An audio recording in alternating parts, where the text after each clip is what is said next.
ಎಲ್ಲಿ ಆಗ್ತಾ ಇಲ್ಲ. ನಮ್ಮ ಪೂಜ್ಯ ಸ್ವಾಮೀಜಿಯವರು ನನಗೆ ಮೊನ್ನೆ ತಿಳಿದು ಬಂದ ಮಾಹಿತಿ ಪ್ರಕಾರ ಸ್ವಾಮೀಜಿಯವರು ನಾನು ಕಾಂಟ್ಯಾಕ್ಟ್ನಲ್ಲಿ ಡೆಲ್ಲಿವರೆಗೂ ಹೋಗಿ ಡೆಲ್ಲಿಯಲ್ಲಿ ಜೋಶಿಯವರನ್ನು ಮತ್ತು ಬೊಮ್ಮಾಯಿಯವರನ್ನು ಭೇಟಿಯಾಗಿ ನಾವು ಮಾಡಿದ್ದೀವಿ ಅಂತ ಹೇಳ್ತಾರೆ. ಆ ಬಗ್ಗೆ ಅವರೊಂದು ಸರ್ಕ್ಯುಲರು ಹೊರಡಿಸಿದ್ದಾರೆ, ತಮಗೆಲ್ಲ ಗೊತ್ತಾಗಿದೆ. ಸರ್ಕ್ಯುಲರ್ ಬಂದಿದೆ, ಎಲ್ಲರಿಗೂ ಸರ್ಕ್ಯುಲರ್ ಬಂದಿದೆ. ಬಟ್ ಇದರಿಂದ ನಮಗೆ ಪ್ರತಿಫಲ ಸಿಗುತ್ತೆ ಅಂತ ಹೇಳಲಿಕ್ಕೆ ಆಗಲ್ಲ. ಯಾಕಂದರೆ ಇವತ್ತು ಕರ್ನಾಟಕ ರಾಜ್ಯದಲ್ಲಿ 3ನೇ ಸ್ಥಾನದಲ್ಲಿರುವ ಜನಸಂಖ್ಯೆ. ಈ ಜನಸಂಖ್ಯೆ ಎಷ್ಟಿಗೆ ಬಂದುಬಿಟ್ರೆ ಉಳಿದವರು ಎಲ್ಲರಿಗೂ ನಾವು ಏನೋ ತೊಂದರೆ ಆಗುತ್ತೆ ಅನ್ನೋ ಭಾವನೆ ಅವರಲ್ಲೆಲ್ಲ ಇದೆ.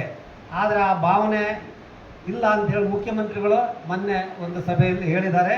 ನಾವೇನು ಎಷ್ಟು 2Aದಲ್ಲಿ ಏನಿದೆ ನಮ್ಮ ಪರ್ಸೆಂಟೇಜು, ಆ ಪರ್ಸೆಂಟೇಜ್ ತಗೊಂಡು ನಾವು ಎಷ್ಟಿಗೆ ಬರ್ತೀವಿ ಅಂತ ಹೇಳಿ ಅವರು ಹೇಳಿರೋದ್ರಿಂದ ಉಳಿದ ಯಾವುದೇ ಸಮಾಜದ ಬಗ್ಗೆ ನಾವು ಹೇಳುವ ಅವಶ್ಯಕತೆ ಇಲ್ಲ, ಅವ್ರ ಬಗ್ಗೆ ನಾವು ಮಾತಾಡುವ ಅವಶ್ಯಕತೆ ಇಲ್ಲ. ನಾವು ನಮ್ಮ ಸಮಾಜದ ಬಗ್ಗೆ, ನಮ್ಮ ಬೆಳವಣಿಗೆ ಬಗ್ಗೆ ಮಾತ್ರ ನಾವು ಹೋರಾಟ ಮಾಡಬೇಕು ಹೊರತು ನಾವು ಉಳಿದವ್ರ ಬಗ್ಗೆ ತಲೆ ಕೆಡಿಸ್ಕೊಳ್ಳುವ ಅವಶ್ಯಕತೆ ಇಲ್ಲ.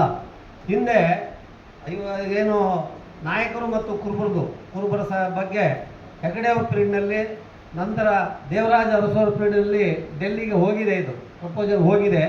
ನಾವು ಲಾಸ್ಟ್ ಸಲ ಹೋದಾಗ ವಿರೂಪಾಕ್ಷಪ್ಪನವರು ಮುಕ್ಕಡಪ್ಪನವರು ನಾವೆಲ್ಲ ಹೋದಾಗ ಡೆಲ್ಲಿಯಲ್ಲಿ ಇದು ಏನಾಗಿದೆ, ಫೈಲ್ ಏನಾಗಿದೆ, ಹಳೆ ಫೈಲ್ ಅನ್ನೋದ್ರ ಬಗ್ಗೆ ನಾವೆಲ್ಲ ತೆಗೆಸಿದಾಗ ಅಲ್ಲಿ ಪಾರ್ಲಿಮೆಂಟ್ಗೆ ಬಂದಾಗ ಶಿವಪ್ಪ ಅಥವಾ ಶಿವಣ್ಣ ಅಂತೇಳಿ ಚಾಮರಾಜನಗರ ಜಿಲ್ಲೆಯ MP ಅವರು ಒಂದು ಅಬ್ಜೆಕ್ಷನ್ ಮಾಡಿದ್ದಾರೆ. ಏನಂದರೆ ಕುರುಬರ ಸಂಖ್ಯೆ ಅವತ್ತು 40 ಲಕ್ಷ ಇತ್ತು.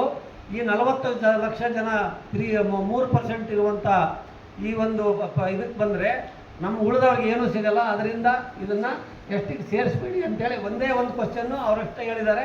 ಅಷ್ಟಕ್ಕೆ ಅದು ಸ್ಟಾಪ್ ಆಗೋಗಿದೆ.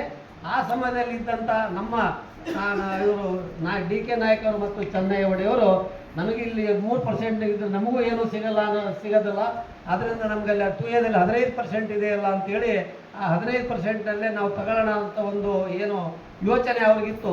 ಆವಾಗಿನ ಕಾಲಕ್ಕೂ ಈಗಿನ ಕಾಲಕ್ಕೂ ವ್ಯತ್ಯಾಸಗಳು ಭಾಳ ಇದೆ. ಆವಾಗ ಅವರು ಸಭ್ಯರು ನಾವೆಲ್ಲಿ SC ST ಅಂತೇಳಿ ತಗೊಂಡು ನಾವು ಭಾಳ ಹಿಂದುಳಿದ ವರ್ಗಕ್ಕೆ ಸೇರಿದರು ಅಥವಾ ನಮ್ಮನ್ನು ತುಚ್ಚಾಗಿ ಕಾಣ್ತಾರಂಥ ಒಂದು ಭಾವನೆ ಅವರ ಹಿಂದಿನ ನಮ್ಮ ಹಿರಿಯರಿಗಿತ್ತು. ಬಟ್ ಅದು ಈಗ ನಮಗೆ ಗೊತ್ತಾಗಿದೆ ಇವತ್ತೇನಿದೆ ಪರಿಸ್ಥಿತಿ ಅಂತ. ಇವತ್ತು STಗೆ ಸುಮಾರು 7% ಅಂದರೆ ಇವತ್ತು 17 ಸೀಟು STಗಿದೆ ಕರ್ನಾಟಕದಲ್ಲಿ, 17ಕ್ಕೆ ಸಿಗ್ತಾ ಇದೆ 17. ಆದರೆ ನಮ್ಮ ಸಮಾಜನೂ ಬಂದರೆ ಅಲ್ಲಿಗೆ ಅಟ್ಲೀಸ್ಟು ಈಗ 7 ಇರೋದು 14 ಆಗ್ಬೋದು, 13 ಆಗ್ಬೋದು, 10ಕ್ಕಿಂತ ಕಡಿಮೆ ಆಗಲ್ಲ, 13 ಮೇಲೆ ಬರುತ್ತೆ. ಆವಾಗ ನಾವು ಲೆಕ್ಕ ಹಾಕಿದ್ರೆ ಎಷ್ಟಾಗ್ಬೋದು ನೀವೇ ಲೆಕ್ಕ ಹಾಕಬೇಕು. ಇವತ್ತು ಎಷ್ಟೋ ಜನ STಯಲ್ಲಿರುವವರು ಜನರಲ್ಲಿ ಬಂದು ಗೆಲ್ತಾ ಇದ್ದಾರೆ. ಕುರುಬರಲ್ಲಿನೂ ಅದೇ ರೀತಿ ಆಗುತ್ತೆ. STನಲ್ಲಿ ಬರ್ತಾರೆ, ಜನರಲ್ಲಲ್ಲಿ ಗೆಲ್ಲುವಂಥ ಸಾಕಷ್ಟು ಜನ ಇವತ್ತು ಇದ್ದಾರೆ. ಅದರಿಂದ ಈ ಹೋರಾಟಗಳು ಕೇವಲ ಪ್ರತಿ ಜಿಲ್ಲೆಯಲ್ಲಿ ನಡೀಬೇಕು. ಹಲವಾರು ಸಂಘಟನೆಗಳಿದ್ದಾವೆ, ಹೆಸರಿಗೆ ಮಾತ್ರ ಸಂಘಟನೆ ಮಾಡ್ಕೊಂಡು ನಾವು ಕಾಡಿಡ್ಕೊಂಡು ಮುಖ್ಯಮಂತ್ರಿಗಳ ಕಾಣೋದು, ಆಮೇಲೆ ಹೋಗಿ ಸೆಕ್ರೆಟರಿ ಕಾಣೋದು, ಅಲ್ಲಿ ಕಾಣೋದು, ಇಲ್ಲಿ ಕಾಣೋದು ಆಗ್ತಾ ಇದೆ. ಬಟ್ ಇದೆಲ್ಲವೂ ಹೋಗಿ ಒಬ್ಬ ಸ್ವಾಮೀಜಿಯವರ ನೇತೃತ್ವದಲ್ಲಿ ಅಥವಾ ಒಬ್ಬ ನಮ್ಮ ಸಮಾಜದ ನಾಯಕರ ನೇತೃತ್ವದಲ್ಲಿ ಎಲ್ಲ ಸಂಘಟನೆಗಳು ಒಂದಾಗಬೇಕು. ಇದು ಪಕ್ಷಾತೀತವಾಗಿ ಆಗಬೇಕು. ಇಲ್ಲಿ ಏನಾಗ್ಬಿಟ್ಟಿದೆ, ಒಬ್ಬ ಪಕ್ಷದವರು ಹೋದರೆ ಇನ್ನೊಬ್ಬರು ಪಕ್ಷದವರು ಕಾಲೆಳಿತಾರೆ, ಇನ್ನೊಬ್ಬರು ಹೋದರೆ ಇನ್ನೊಬ್ಬರು ಕಾಲೆಳಿತಾರೆ.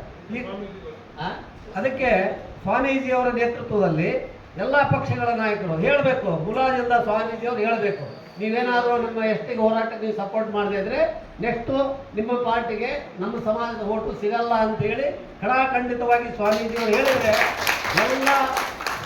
ಎಲ್ಲ ರಾಜಕೀಯ ನಾಯಕರು ಬಂದು ಸ್ವಾಮೀಜಿಯವರ ಪಾದದಲ್ಲಿ ಬಂದು ಹಣೆ ಉಡ್ತಾರೆ. ನಮಗೆ ಗೊತ್ತಿದೆ. ಇವತ್ತು ಒಕ್ಕಲಿಗರ ಸಮಾಜದಲ್ಲಿ ನಾವು ನೋಡ್ತಾ ಇದ್ದೀವಿ. ಇವತ್ತು ನಿರ್ಮಲಾನಂದ ಸ್ವಾಮೀಜಿಯವರು ಒಂದು ಕರೆ ಕೊಟ್ಟರೆ ಯಾವ ಮುಖ್ಯಮಂತ್ರಿಯಲ್ಲಿ ಹೋಗಿ ಕುಂದಿರ್ತಾರೆ, ಅಲ್ಲಿ ಹೋಗಿ ಕುಂದಿರ್ತಾರೆ. ಪಕ್ಷಾತೀತ